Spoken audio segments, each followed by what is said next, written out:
Адам баласы өмір бойы әр түрлі аурулармен бетпе-бет келеді.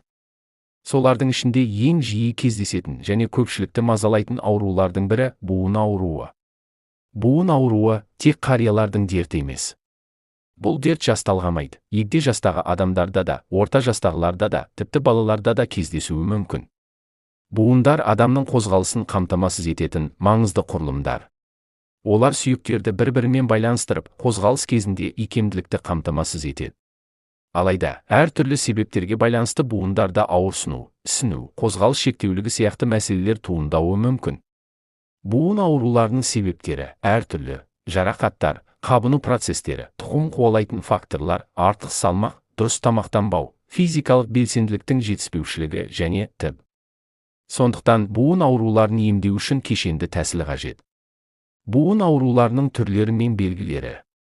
Буын ауруларының бірнеше түрі бар, олардың әрқайсысының өзіндік белгілері мен ерекшеліктері болады. Артрит. Артрит – буындардың қабыну ауруы. Ол жедел және созылмалы болып бөлінеді. Артриттің белгілері: буындарда ауырсыну, ісіну, қызару, қозғалыс шектеулігі, дене қызуының көтерілуі. Артроз.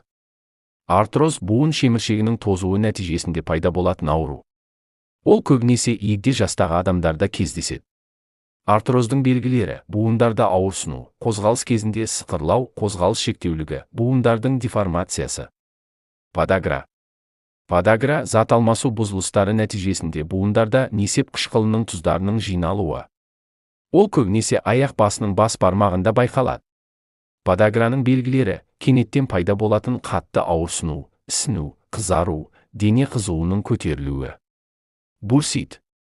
Бурсит – буын маңындағы синовиальды қапшықтардың қабынуы.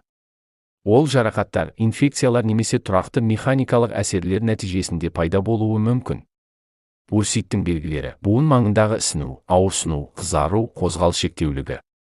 Буын ауруларын емдеудегі халықтық әдістер. Буын ауруларын емдеуде халықтық әдістер кеңінен қолданылады. Олар табиғи ингредиенттерге негізделген және көбінесе қолжетімді, арзан әрі тиімді болып табылады. Нашатыр спирті мен скипидар негізіндегі емдік май. Бұл халықтық әдіс буын ауруларын жеңілдетуге көмектеседі. Ол үшін келесі ингредиенттер қажет: 5% нашатыр спирті 2 ас қасық. ГОСТ стандартына сай скипидар 2 ас қасық. 2 дана шикі тауық жұмыртқасы. Барлық ингредиенттерді жақсылап араластырып, қою сары түсті қаймақ тәрізді қоспа болғанша шайқаңыз. Алынған қоспаны түнде иық, тізе, сондай-ақ қол мен аяқ саусақтарының буындарына ысқылап жағыңыз. Ауырсыну алғаш қолданғаннан ақ басылады. Бұл емдік майды ай сайын 5 күн бойы қолдануға болады, содан кейін 1 ай бойы ауырсынусыз жүруге мүмкіндік береді. Қырықбуын шөбімен компресс. Қырықбуын шөбі қабынуға қарсы әсері бар өсімдік. Ол буын ауруларын емдеуде тиімді.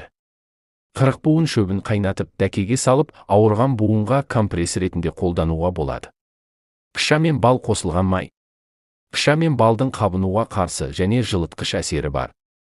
Оларды араластырып, ауырған буынға жағып, жылы орап қоюға болады. Бұл әдіс буын ауруларын жеңілдетуге көмектеседі. Сарымсақ майы. Сарымсақ майы табиғи антибиотик. Ол қабынуды азайтып, ауырсынуды жеңілдетеді. Сарымсақты маймен араластырып, ауырған буынға жағуға болады. Буын ауруларын болдырмау үшін не істеу керек? Буын ауруларын болдырмау үшін келесі кеңестерді ұстануға болады. Физикалық белсенділік, күнделікті жаттығулар жасау. Артық салмақтан арылу. Жарақаттардан сақтану. Суықтан сақтау. Уақытылы медициналық тексерулерден өту. Қорытынды. Буын аурулары адам өмірінің сапасын төмендететін маңызды мәселелердің бірі. Оларды емдеуде халықтық әдістер тиімді болуы мүмкін, бірақ оларды қолданбас бұрын дәрігермен кеңескен жөн. Салауатты өмір салтын ұстану, дұрыс тамақтану және физикалық белсенділік буын ауруларының алдын алуға көмектеседі.